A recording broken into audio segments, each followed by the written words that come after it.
these things. And they also said many of the other universes that they have created do not obey the rules of this universe. Sometimes the planets may be square, they may be triangular, they may wobble in different kinds of orbits. Maybe they don't go round, maybe they go in spirals. There's no rules. And I said, but that goes against the law of physics, the law of physics in this universe. Every universe that's created has its own laws of physics. The people on them, the planets on them, everything can react in different ways.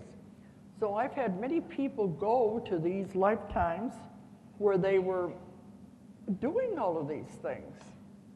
And I find it fascinating. Now they're back here in this life. It's like, why did you have to come down? This would be like coming back to kindergarten again if they were able to do all